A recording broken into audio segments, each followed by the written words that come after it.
Once again, welcome back to KC's Classes. KC's Classes-ന്റെ മറ്റൊരു പുതിയ വീഡിയോയിലേക്ക് എല്ലാവർക്കും സ്വാഗതം. This is Kiran CS. Calicut university BCom BBA 6th semester exams നടന്നുകൊണ്ടിരിക്കുകയാണ്. സ്പെഷ്യലൈസേഷൻ പേപ്പേഴ്സിലെ ഏറ്റവും ഇമ്പോർട്ടൻ്റ് ആയുള്ള സബ്ജക്ട് ഫണ്ടമെന്റൽസ് ഓഫ് ഇൻവെസ്റ്റ്മെന്റ് ആണ് ഇന്ന് ഫിനിഷ് ചെയ്തത്.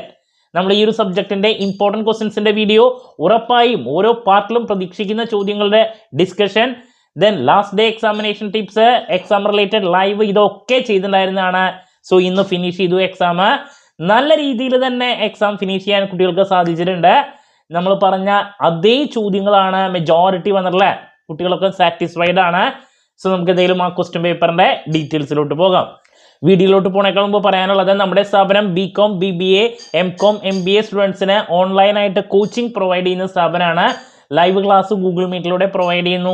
വീഡിയോ ക്ലാസ്സിൻ്റെ റെക്കോർഡും ആക്സസ് ചെയ്യാൻ സാധിക്കും. അതുകൊണ്ട് തന്നെ എപ്പോൾ വേണമെങ്കിലും പഠിച്ച് ഡൗട്ട് ഉള്ളത് ചോദിക്കുകയും ചെയ്യാം. ഇതുവരെയുള്ള നമ്മുടെ റിസൾട്ട്സ് ഒക്കെ സൂപ്പർ റിസൾട്ട്സ് ആണ് കേട്ടോ. സോ നമ്മുടെ ക്ലാസ്സിൽ ജോയിൻ ചെയ്ത് പഠിച്ച് നല്ല മാർക്ക് മേടിക്കാൻ താല്പര്യമുള്ള കുട്ടികൾക്ക് ഡിസ്ക്രിപ്ഷൻ ബോക്സിലുള്ള എൻ്റെ വാട്സപ്പ് നമ്പറിൽ കോൺടാക്ട് ചെയ്യാം, ക്ലാസ്സസ് ആക്സസ് ചെയ്യാം. ഓക്കെ, സോ നമുക്ക് എന്തെങ്കിലും വീഡിയോയിലോട്ട് പോകാം. ഇതാണ് നമ്മുടെ paper 6th semester UG CBCSS degree examination March 2024. Fundamentals of Investment, Financial Specialization, 2019 admission onwards. Number 1, what is UPSI? Important questions in the video. ഞാൻ എന്തായാലും നോക്കാൻ പറഞ്ഞിട്ട് ചോദ്യമാണ് മൊഡ്യൂൾ നമ്പർ 5 നിന്ന്. അൺപബ്ലിഷ്ഡ് സെൻസിറ്റീവ് ഇൻഫർമേഷൻ, അതിനെ റിലേറ്റ് ചെയ്തിട്ടുള്ള കാര്യം. Then number 2, what do you mean by portfolio management? എന്തായാലും നോക്കാൻ പറഞ്ഞിട്ടുണ്ടായിരുന്നു. ഡിഫൈൻ ഇൻവെസ്റ്റ്മെന്റ്, സ്പെക്കുലേഷൻ, നമ്മൾ ലൈവില് ഏറ്റവും എന്താണ് പ്രതീക്ഷിച്ച ചോദ്യങ്ങളാണ് ഇതൊക്കെ. ഫിനാൻഷ്യൽ മാർക്കറ്റ് എന്താണ് നോക്കാൻ പറഞ്ഞു. നിഫ്റ്റി, കറന്റ് ഈൽഡ് എന്താണ്, YTM എന്താണ്, price chart, then candle stick chart, doji candle stick, then ROC, interest rate risk, ഏതെങ്കിലും ഒരു റിസ്ക് നമ്മൾ പ്രതീക്ഷിച്ചിട്ടുണ്ടായിരുന്നു. What do you mean by do not pull one basket? പോർട്ട്ഫോളിയോയുടെ ബേസിക് കൺസെപ്റ്റ് ആണ് എല്ലാ പൈസയും കൂടിയിട്ട് ഒരൊറ്റ സെക്യൂരിറ്റിയിൽ ഇൻവെസ്റ്റ് ചെയ്യരുത് എന്നുള്ളതാണ് ഇവിടെ ഉദ്ദേശിക്കുന്നത്, അല്ലേ? ഉള്ള പൈസ മുഴുവൻ ഒന്നിൽ ഇൻവെസ്റ്റ് ചെയ്യരുത്, പലതരത്തിലുള്ള സെക്യൂരിറ്റീസിൽ ഇൻവെസ്റ്റ് ചെയ്യുക, അവന്യൂസിൽ ഇൻവെസ്റ്റ് ചെയ്യുക. റിസ്ക് കുറയ്ക്കാൻ റിട്ടേൺ നമുക്ക് അല്ലേ കൂട്ടാനും സാധിക്കും. സോ ഇതാണ് കൺസെപ്റ്റ്. സോ ക്വസ്റ്റ്യൻ നമ്പർ 13 ആണ്. Question number 14, what is A portfolio? എന്തായാലും പ്രതീക്ഷിച്ച മറ്റൊരു ചോദ്യം. ദെൻ കോയിൻസിഡന്റൽ ഇൻഡിക്കേറ്റേഴ്സ് എന്താണ്? അപ്പോൾ 15 ചോദ്യങ്ങളിലെ മെജോറിറ്റി ചോദ്യങ്ങൾ നമ്മൾ ഡിസ്കസ് ചെയ്ത ചോദ്യങ്ങളാണ്. ഓക്കെ, ദെൻ പാർട്ട് ബിയിലാണെങ്കിലോ അതെ, what are important phases in portfolio management? ഞാൻ എന്തായാലും നോക്കാൻ പറഞ്ഞ ചോദ്യം. റിസ്ക് എന്താണ്?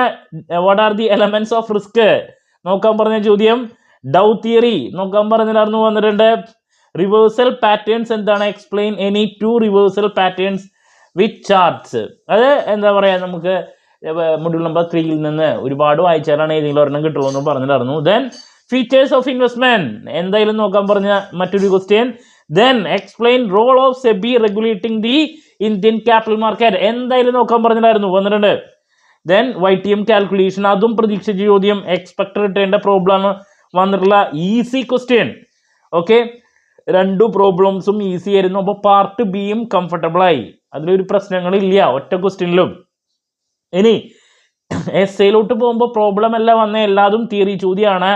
അതും നമ്മൾ പ്രതീക്ഷിച്ച ചോദ്യങ്ങൾ തന്നെയാണ് വന്നിട്ടുള്ളത്. ബട്ട് ഒറ്റ കാര്യം, അതിലൊരു ചോദ്യം കുട്ടികൾക്ക് മനസ്സിലായിട്ടില്ല ഏതാണ് ആ ചോദ്യം എന്നുള്ളത്. അങ്ങനത്തെ ഒരു പ്രശ്നം ഉണ്ടായിട്ടുണ്ട്. എന്തായാലും ഞാൻ പറഞ്ഞുതരാം. Number 1, 24 what is fundamental analysis? EAC framework എന്താണ്? ഞാൻ എന്തായാലും പ്രതീക്ഷിച്ച ഒരു essay ചോദ്യമാണ്, ഞാൻ പറഞ്ഞിട്ടുണ്ടായിരുന്നു അത് നോക്കണമെന്ന്. പിന്നെ how an optimal portfolio can be selected? Explain with the help of Markowitz efficient frontier. Expect ചെയ്തൊരു ക്വസ്റ്റൻ ആണ്, പോർട്ട്ഫോളിയോനെ റിലേറ്റ് ചെയ്തിട്ടുള്ളത് വന്നിട്ടുണ്ട്. Then charts and patterns technical അനാലിസിസിൽ യൂസ് ചെയ്യണത് എന്തൊക്കെയാണ്? Last question, what is SCORES? Explain in detail the process of SCORES. SEBI ആണത്. കുട്ടികൾക്ക് സ്കോഴ്സിന്റെ എന്താന്ന് മനസ്സിലായിട്ടില്ല, അതിന്റെ full form. SEBI online redressal system, അതാണ് സ്കോഴ്സ്. നമ്മുടെ എന്താണ് സെബിയുടെ കാര്യങ്ങളൊക്കെ ഇപ്പോൾ ഓൺലൈനായിട്ടാണ് കാര്യങ്ങൾ ചെയ്യാൻ സാധിക്കും, അതിനെയാണ് സ്കോഴ്സ് എന്ന് പറയാ. ലാസ്റ്റ് മൊഡ്യൂളിൽ നിന്ന് നമ്മൾ പ്രതീക്ഷിച്ചൊരു ചോദ്യമാണത്. അപ്പൊ പലർക്കും അത് സെബി ആണെന്ന് മനസ്സിലാക്കാൻ സാധിക്കാണ്ട് അത് എന്താണ് പ്രോപ്പറായിട്ട് പ്രസന്റ് ചെയ്യാൻ സാധിച്ചിട്ടില്ല. ഓക്കെ, അത് മാത്രമാണ് ഈ ഒരു പേപ്പറിൽ. അപ്പോൾ essay ബുദ്ധിമുട്ടാണെന്ന് പലരും പറഞ്ഞുകൊണ്ടിരിക്കുന്നു. ബുദ്ധിമുട്ടും ഫണ്ടമെന്റൽ അനാലിസിസ് നമ്മൾ എക്സ്പെക്ട് ചെയ്തൊരു ക്വസ്റ്റൻ ആണ്. സ്കൂൾസ് വന്നിട്ടുണ്ട്, പിന്നെ പോർട്ട്ഫോളിയോയും വന്നിട്ടുണ്ട്. പ്രോബ്ലം ഇട്ടില്ല എന്ന ഒറ്റ കാര്യം മാത്രമാണ് ഉണ്ടായിട്ടുള്ളത്. മൊഡ്യൂൾ നമ്പർ 3യിൽ നിന്ന് തന്നെ 2 ചോദ്യങ്ങൾ വന്നു. അത് മാത്രമാണ് ഒരു ഡിഫറൻസ് വന്നിട്ടുള്ളത്. ഓക്കെ, സോ ദാറ്റ്സ് അബൌട്ട് ആ ഒരു സബ്ജക്റ്റ്. സോ നമുക്ക് നെക്സ്റ്റ് ഉള്ളത് ഡെറിവേറ്റീവ്സ് ആണ്. അതിൻ്റെ ഇമ്പോർട്ടൻറ്റ് ക്വസ്റ്റ്യൻസ് ഓൾറെഡി ഞാൻ അപ്ലോഡ് ചെയ്തിട്ടുള്ളതാണ്, കാണാത്തവരുണ്ടെങ്കിൽ കാണാം. ബാക്കി ഓരോ പാർട്ടിലും എക്സ്പെക്ട് ചെയ്യുന്ന ചോദ്യങ്ങളുടെ ഡിസ്കഷൻ, പിന്നെ last day examination tips, exam related live Saturday വെക്കാൻ ഞാൻ ഉദ്ദേശിക്കുന്നുണ്ട്. അപ്പോൾ ഇതൊക്കെ ഉണ്ടായിരിക്കും കേട്ടോ നമ്മുടെ ചാനലിലൂടെ. എന്ത് ഡൗട്ട് ഉണ്ടെങ്കിലും കമൻറ്റ് ചെയ്യാതിനുള്ള മറുപടി ഞാൻ വീഡിയോസിലൂടെ നൽകുന്നതായിരിക്കും. മറ്റൊരു വീഡിയോയുമായി വീണ്ടും കാണാമെന്നുള്ള പ്രതീക്ഷയോടെ നിർത്തുന്നു. This is Kiran CS signing off. Have a nice day. Thank U.